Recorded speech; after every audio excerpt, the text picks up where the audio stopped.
Okay, there we go. All right, so we're going to be reading from the Bible again. My wife is off to the side here, Shalom. and we're in Genesis chapter 12 still. Today we're doing verses 11 through 13. 11 through 13. And when he came close to Egypt and was about to enter, he said to Sarah, his wife, "Hear now, I know that you are a good-looking woman, so that when the Egyptians see you, they will say, 'This is his wife,' and will kill me, but keep you alive. Please say that you're my sister, so that it will go well with me for your sake, and so that I will stay alive because of you." What do you think about that? So that it will go well with me for your sake. But it also says, so he's concerned about himself. He's not so concerned about her there. Doesn't mention something about her, but so it will go well with me and so that I will stay alive because of you. What do you think about that? Hey, Nancy Carl. Shalom, shalom. So this is Avram, still called Avram, going into Egypt. And he's worried because of what kind of people. This says something about what kind of people lived back then, especially in Egypt, that they would steal somebody's wife. He's very concerned and about kill him. That he would be murdered so that they could steal his woman.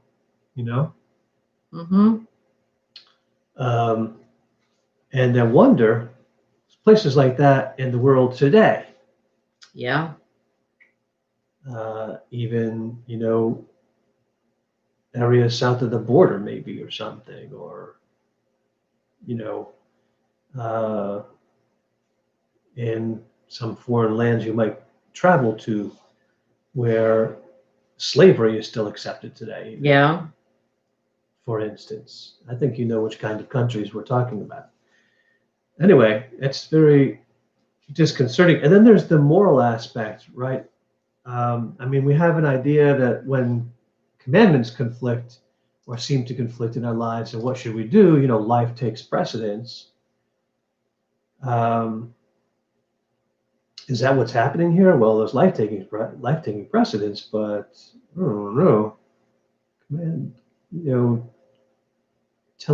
asking your wife to lie, just to save your life or whatever. Is that worth it? I wonder. And I don't know. But was she lying? Because I had heard in the past that she was partially his sister anyways. That's right. So he wasn't lying. Actually his sister. Yeah. As well. So she's not actually lying. It's just telling. But is it partial lying? Truth? I don't know. Is telling only partial truth lying? So that's something to consider. And is it a partial truth or a partial lie? Yeah. Well, you're not telling, something that's not true. Yeah. You're just not telling everything that is true. For instance, if you're hiding, you were hiding Jewish people in your attic during World War II, and the Nazis came. We heard you're hiding Jews in your living room or whatever, or in your second bedroom, and they're actually in the attic. Then, would it be wise or would it be evil to give an indication, I don't have any Jews in my second bedroom or whatever it was, and not mention that you did have Jews hiding in the attic, right? So that's a parallel we might consider with that aspect, which people don't seem to want to do, especially if they're anti-Semitic, don't even want to consider any variations. There's a philosopher, Kant, right? And he was very, he would say, no, you absolutely have to tell the whole truth all the time, regardless of the circumstance. Whether it was about hiding Jew, don't avoid the subject, don't not say anything, but you have to actually come out with an answer, and it must be completely truthful. Yes, I'm hiding Jews in the attic. They're behind a false wall, so you'll need this, crowbar to open it or something. I don't that's, how do you feel about that? You know? Anyway, so some things are not quite as cut and dry. There are, however, false or wrong ideas about, well, what would you do if people broke into the house? What would I do if people broke into the house and they threatened to kill me unless you had sex with them, right? And what would you do? Well, that could be a very difficult question, but I would suggest that people who do something like that are not trustworthy. Yeah. So whatever they say, there's no You might reason be to dead believe that anyways, they would yeah. not kill me anyway. Mm-hmm. But all situations aren't quite that easy. You have to protect the innocents. Lori Bush joined us. Shalom, Lori. And protect the innocent's life from the enemy. Sounds good. Okay, so we're going to move. That was from Genesis chapter 12, verses 1 to 13. We're going to go on to the prophets, the Nevi'im, and Yechezkel. That's Ezekiel 39, 25 to 29. There we've been reading about this, the end, and how God's going to slaughter the nations, and he invites the animals to come and feast on their flesh afterwards, and how the nations will know that God hasn't abandoned Israel. They're still his people. They will know he's Adonai, their God. And then it goes into this. Therefore, Adonai Elohim says this: now I will restore the fortunes of Yaakov and have compassion on the entire house of Israel, and I will be jealous for my holy name. They will bear their shame for all their guilt from breaking faith with me. That's in the past. Once they are living securely in their land with no one to make them afraid. This will be after I have brought them back from the peoples and gathered them out of the enemy's hands, out of their enemies' hands. Therefore, being consecrated through them in the sight of many nations. Matches what we were already talking about exactly. Then they will know that I am Adonai their God, since it was I who caused them to go into exile among the nations, for being sinful and not faithful. And it was I who regathered them to their own land. I will leave none of them there anymore. I will no longer hide my face from them, for I have poured out my spirit on the house of Israel, says Adonai Elohim. It's not a new house of Israel it's happening to, because it's the same house that he poured out his fury on. You see? Mm-hmm. Once again, replacement theology likes to rip pieces of that out and say, oh, that's for us. But no, there's a context. Context matters. Context is king when you're translating, and it's also incredibly important when you're trying to get the right understanding from any passage. Yep. It's a struggle to do the right thing and protect the innocent. Yeah, it is. Sometimes very much so. Very much so. Okay, so that is our passage from Yechezkel. And again, it's very much against replacement theology. It's very much showing the idea that God's people are Israel and always have been Israel and always will be Israel. You can be grafted into Israel. It's not so much an ethnic thing. And even if you're, not strictly, you can become part of the Commonwealth of Israel. Your DNA doesn't change. We're not saying that you don't become Jewish, for example, except maybe in the verbal form, right? Those things you're doing, that's pretty Jewish over there, right? In a verbal sense. But you can also, Romans talks about this, Romans 11, you can, as a Jewish person, ethnically, you can be cut off from your people. That talks about this in the Torah. And Romans describes it as being cut off of the tree, branches being cut off of the tree for not having faith. Not having faith in what? In God? Or not having faith in Messiah? And is it possible to have faith in, in God and not have faith in Messiah? Truly, it's a difficult question because he gave the prophecies about Messiah, and everyone should be looking for that, and it's pretty clear from the story of the Chadashah who the Messiah is. So I don't know. It's a difficult question though, There are Yeah. people who are very zealous, for God, it seems, in Judaism, and but don't accept the Messiah. So it's a difficult question, And but what's sad is people that have accepted Messiah in the past and gave him up. yeah. That's, to me, is worse, because it's like you're spitting in God's face almost. Right, because you know the truth and you walk away from the truth. Yeah. It's much worse than not knowing what's true. A lot of people grow up and they're not hearing what's really true, and they just live out their traditions, whatever their traditions might be. Traditions come from different sources, and traditions can be very good, or they can be very bad. They can be very misleading, and since they're so ingrained in someone, if they're good, then they're really great because they bolster your faith, they inspire you.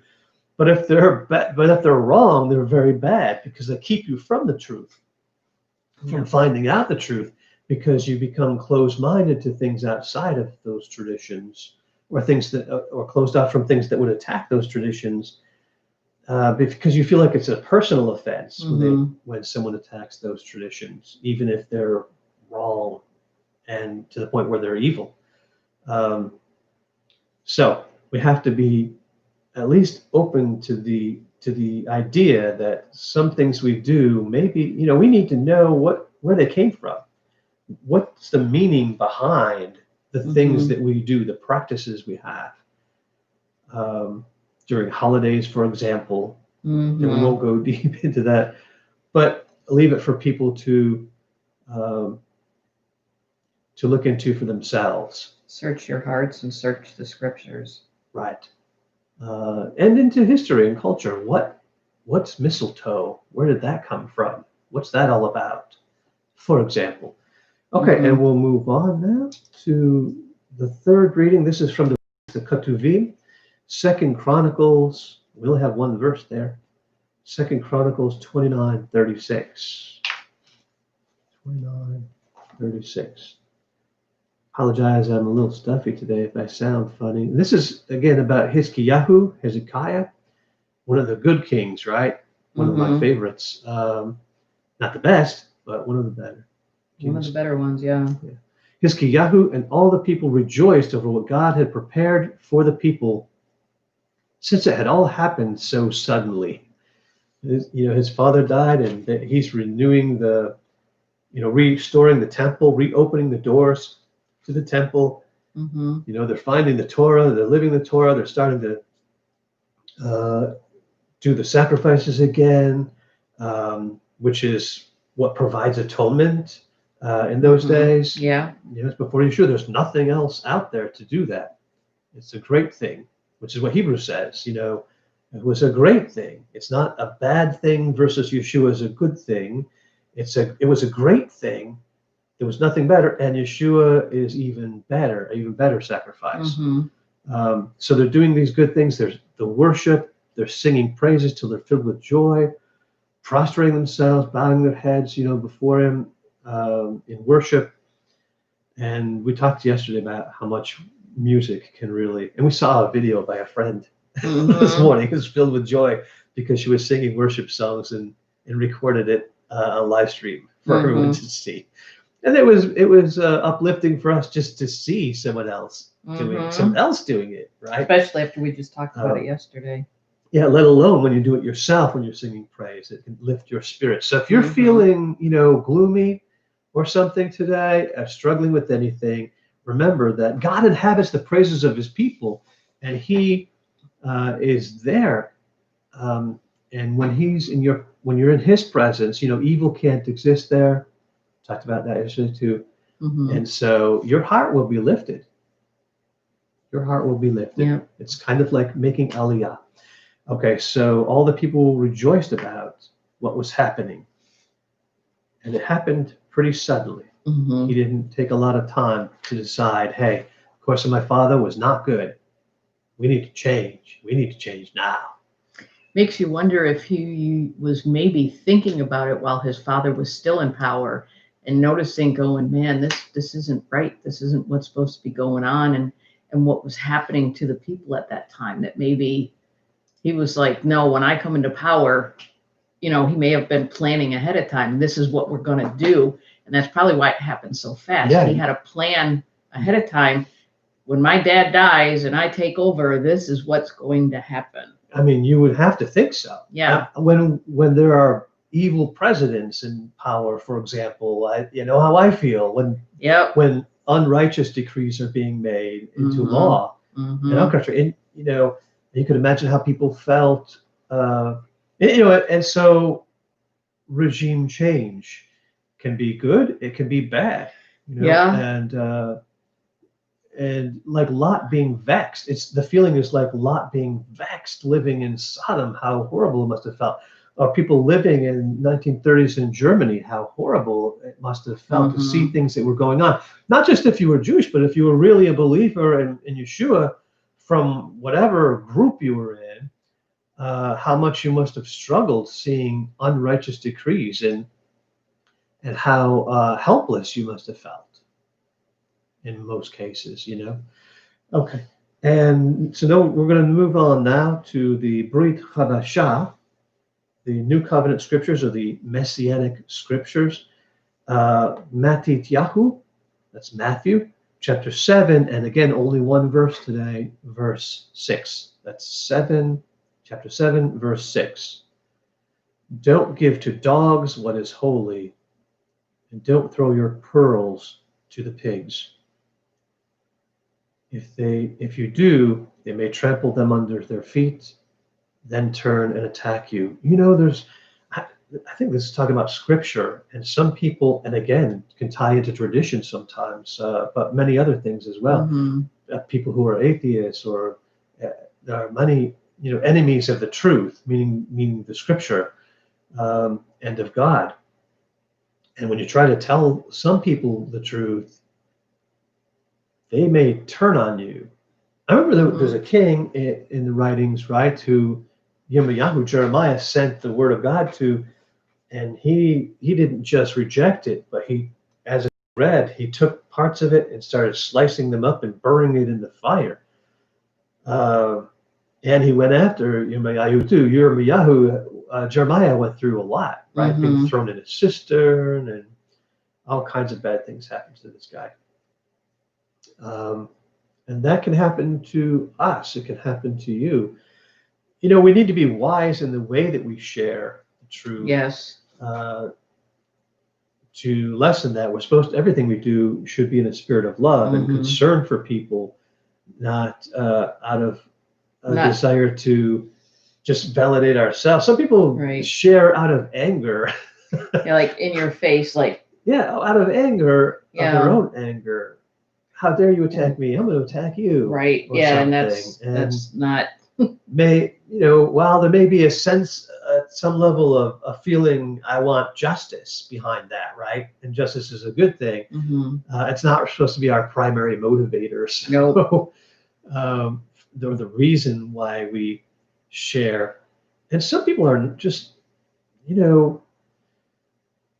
some people are closed off, and it's almost, you have to let the Spirit guide you and give you that discernment to know what to say, when to say it, and how to say it, to some people, who are closed off. And you can tell if people are closed off or if they're open to hearing what you have to say in general.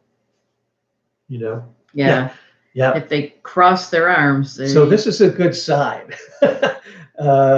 to remember. This is, I'm not really listening to you. Don't even bother. So you don't really know 100%. You drop seeds anyway, but you can't make anyone believe anything. No. You just drop seeds of truth and go on your way. If they have questions, they'll ask you. There's no reason to drag it out. Yeah. Which is very different from Christian history, for example. People forced conversion, in Islamic history as well, forced conversions. Either you say, our creed, this is common in the spread of Islam, you say our creed and accept Allah, or we will cut your head off, right? ISIS was very popular for that. It's not that happens all the time, but there are phases, and it happened with the Inquisition, burned at the stake. If you, and people were even burned at the stake then for even if they were following Yeshua properly according to the Scripture, because Catholicism had gotten to the point where if Yeshua had been there, they would have burned him at the stake for being too Jewish, for example, or Shaul, who never did anything against the Torah by his own words, his own confession. They would have burned him at the stake. They would have tried to force him to eat pork and to do things that are against the Torah that he never went against by his own words. And if he didn't, and Yeshua too, he wouldn't have been able to be sinless, and or he would have been crucified or executed in a different way in the Inquisition, which is a horrible thing. To say that believers, people who claim to be believers in Yeshua, did things like this. You can understand, false religions, but then there are false systems within true religion as well. And that being, and the understanding of religion being the sum of your theology and your practices, because it encompasses your personal beliefs and the texts that you use are included in that as well. Some people believe that's like a bad word or something, right? It includes your personal relationship with God. It's not a personal relationship with God is not exclusive to having a holy text or having certain practices and traditions that you do.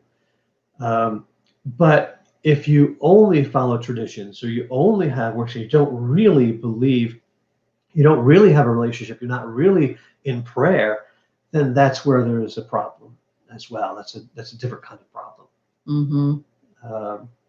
For people who say they have a relationship and that means they pray, but they don't know anything about the text and they're not really living in obedience and they're not following his word, well, that's a problem too. It's a problem of ignorance and something we're all at different levels regarding both of those things, right? And they shouldn't really be divided, but all things regarding our faith, our theology, we're all coming to a better and better place, hopefully, trying to get closer and closer to the truth, to follow Yeshua closer and closer all the time. And that entails intellectual pursuit an intellectual pursuit regarding God is a spiritual pursuit as well. It's not all about feeling, but there should be passion there about that. Passion itself is not evil or good. It depends where the passion is directed, right? Matter of fact, in the Brit Chadashah, God puts his Torah in our minds, our inmost parts, and writes it or inscribes it on our hearts. That meaning we get knowledge about it, but we also, in a desire for knowledge, we have a passion for it, right? Okay, so that's wow, that was for one verse. That was the, oh well. Any last comments there? This is about, let's read the verse one more time. Don't give to dogs what is holy. And I think that there's a description there. Dogs is a qualifier, right? And there are different people who say that dogs represent different things there, different types of people who've clearly rejected the Messiah already, that sort of thing. Through their lifestyle, for example, some people say particular lifestyles that are in play there when they're saying the dogs. And don't give those people what is holy. Any ideas there? Or don't throw your pearls to the pigs. Everyone isn't described as a pig. There are some people that are in mind here in Matthew's mind when he's saying that. And I think pigs being an unclean animal is referring at that point to unclean people. Do you know what I mean? Dogs are also unclean, for that matter. Doesn't mean you can't have a dog as a pet, but you don't eat dog. Some No. people do eat dogs around the world, right? But Yeah. And Anyway. cats. And but unclean people, people who will not accept, who are not searching for truth, and they may turn on you and attack you for sharing the word with them, Yeah. for sharing truth with them. You would think everyone would be looking for truth, but that's not really the case. Some people maybe think they already have what they think is the truth, which is nothingness, this nihilistic idea, nothingness, just get what you can out of life because this is all there is, mhm. sort of mentality. And won't they be shocked one day? Okay, well, that's enough for today. Thanks for joining us. If you have any comments or questions or ideas about the text or Thoughts. anything else, really, what? Thoughts. Yeah, our thoughts, then please feel free to share. And if you like this, let us know, and maybe we'll do more. Shalom, shalom. Have a great day. Shalom.